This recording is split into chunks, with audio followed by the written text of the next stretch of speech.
یہ چینی اخبار کلیم کر رہا ہے، یہ انڈین اخبار کلیم کر رہا ہے۔ اسی طرح کی رپورٹ جو ہے وہ چینی میڈیا بھی دے چکا ہے، لیکن اس بارے میں ہمارا دفتر خارجہ اور ہمارے متعلقہ محکمے خاموش ہیں۔ اس کے ساتھ ساتھ اس میں یہ بھی کہا گیا ہے کہ ڈیفنس ہاؤسنگ اتھارٹی نے کراچی میں چینی اہلکاروں کے لیے ایک سوسائٹی بھی قائم کر دی ہے، یعنی کہ DHA میں، جہاں فورسز کا انٹیلیجنس کمانڈ سینٹر قائم کیا جائے گا اور جہاں سے چینی فورسز سرویلنس کریں گی اور ہر کام پر نظر رکھیں گی۔ یہ انڈین میڈیا یہ رپورٹ کر رہا ہے، اور یہ بھی انکشاف کیا گیا ہے کہ چینی منصوبوں اور ورکرز کا نشانہ بننے والے بلوچوں کے ساتھ چائنا کی انڈرسٹینڈنگ ہو گئی ہے، اور چائنا کو بلوچ شدت پسندوں نے یہ یقین دہانی کروا دی ہے کہ جناب ہم آپ کے راستے میں نہیں آئیں گے، آپ نے ہمارے مفادات کا تحفظ کرنا ہے۔ یہ ایک الگ سے خطرناک اور بہت ہی سنجیدہ رپورٹ ہے۔ اس کے ساتھ ساتھ یہ تو صورتحال ہے، کیونکہ یہ سچویشن تو یہ خارجی سطح پہ میں نے آپ کو بتائی ہے، امریکہ اور چائنا کے بٹوین جو سینڈوچ ہم بنے ہوئے ہیں۔ دوسری جانب رانا ثناء اللہ صاحب نے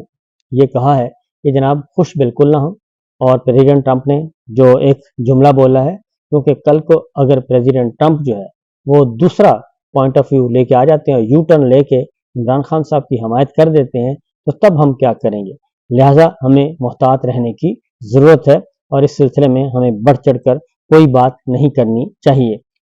اور انہوں نے کہا کہ ذرا حوصلے سے رد عمل دینا چاہیے۔ بہرحال سمجھدار آدمی ہے رانا صاحب، اور ان کو بہت اچھی طرح اندازہ ہے کہ جو عالمی طاقتیں ہیں وہ کس طریقے سے کھیل کھیلتی ہیں۔ اس لیے جناب چینی سفیر کی ملاقات ہو گئی ہے شہباز شریف صاحب سے، اور برطانوی ہائی کمشنر وہ بھی متحرک ہیں، وہ بھی ملاقات کر چکی ہیں پاکستان تحریک انصاف کے ساتھ، اور وزیر اعلیٰ خیبر پختونخوا کے ساتھ، اور مسلم لیگ نواز کے ساتھ، اور دوسری جانب امریکہ کے جو چارج ڈی افیئر ہیں، ناظم الامور ہیں، وہ بھی متحرک ہو چکی ہیں، اور ان کی ملاقاتیں بھی شروع ہو چکی ہیں سیاستدانوں کے ساتھ، حکومت اور اپوزیشن دونوں کے ساتھ۔ یہ خود ایک خبر ہے۔ یہ اس طرح کے ماحول جو ہیں رجیم چینج آپریشن سے پہلے بھی دیکھے گئے تھے کہ تمام کے تمام سفیر، سعودی عرب کے سفیر، برطانیہ کے سفیر، امریکہ کے سفیر متحرک ہو گئے تھے، اور UAE کے سفیر متحرک ہو گئے تھے۔ اب پھر وہی صورتحال نظر آ رہی ہے، اور بلاول بھٹو سے لیٹسٹ جو ملاقات ہوئی ہے وہ پاکستان پیپلز پارٹی کے چیئرمین بلاول بھٹو زرداری سے امریکہ کی پاکستان میں چارج ڈی افیئرز کی ملاقات ہوئی ہے، اور اس ملاقات میں یقیناً یہ سیاسی ملاقات، سیاسی ایجنڈا ہے، اس کے علاوہ اور کوئی نہیں ہے۔ اب آتے ہیں ذرا تباہیوں کی طرف، جو کہ تباہیاں ہو رہی ہیں، اور پاکستان پیپلز پارٹی جو ہے وہ بھی اپنے آپ کو تھوڑا سا دور کر رہی ہے۔ تو پاکستان پیپلز پارٹی کے چیئرمین سینٹ ہیں یوسف رضا گیلانی صاحب، انہوں نے سینیٹر اعجاز چودھری صاحب کے بھی پروڈکشن آرڈر جاری کر دیے ہیں، اور سینیٹر اون عباس بپی کے بھی پروڈکشن آرڈر جاری کر دیے ہیں، اور اس طریقے سے انہیں کہا گیا ہے کہ یہ ہر صورت میں موجودہ سیشن میں ان دونوں سینیٹرز کو بلایا جائے۔ اور گیلانی صاحب جو ہیں وہ وارن بھی کر چکے ہیں، خبردار بھی کر چکے ہیں، الٹیمیٹم دے چکے ہیں کہ اگر ان کے احکامات پہ عمل نہ ہوا تو پھر وہ بائیکاٹ کریں گے، اور بائیکاٹ کے بعد پھر اگلا سٹیج آئے گا۔ یہ سچویشن چل رہی ہے، اور پاکستان تحریک انصاف کے 25 رہنماؤں کو FIA نے دوبارہ طلب کر لیا ہے جی، اور اس میں سوشل میڈیا ٹیم کو 11 مارچ کو طلب کیا ہے، جس میں سلمان اکرم راجہ صاحب ہیں، راؤف حسن صاحب ہیں، فردوس شمیم نقوی ہیں، خالد خورشید سابق وزیر اعلیٰ گلگت بلتستان، میاں اسلم اقبال، حماد رضا، اور اس کے ساتھ ساتھ ہیں جی آپ کے اون عباس بپی جو کہ گرفتار ہیں، عالیہ حمزہ ہیں، محمد شہباز شبیر گل، ڈاکٹر شہباز گل ہیں، وقاص اکرم ہیں، کمل شوذب ہیں، تیمور سلیم خان جھگڑا ہیں، اسد کیسر ہیں، شاہ فرمان ہیں، آصف رشید ہیں، زلفی بخاری ہیں۔ یہ گویا کہ پوری کی پوری جماعت کو ہی انہوں نے بلا لیا ہے۔ بیرسٹر گوہر، رؤف حسن اور شاہ فرمان دوبارہ انہوں نے کہا جی کہ پیش کیا جائے ان کو، اور ان سے 5 گھنٹے کی تفتیش پہلے کی جا چکی ہے، اور شاہ فرمان کی سنا ہے کہ تلخی بھی ہوئی ہے، لہٰذا انہوں نے کہا جی کہ دوبارہ سے بلایا جائے گا، اور دوبارہ ہم ان کو انویسٹیگیٹ کریں گے۔ تو چیزیں جو ہیں وہ کشیدگی کی طرف بڑھ رہی ہیں، یہ بات ذہن میں رکھیے گا، کیونکہ معاملات کنٹرول میں نہیں ہیں۔ شہید ارشد شریف صاحب کا قتل کا کیس جو تھا وہ پہنچا ہے اب آئینی بینچ کے سامنے، اور آئینی بینچ بھی کوئی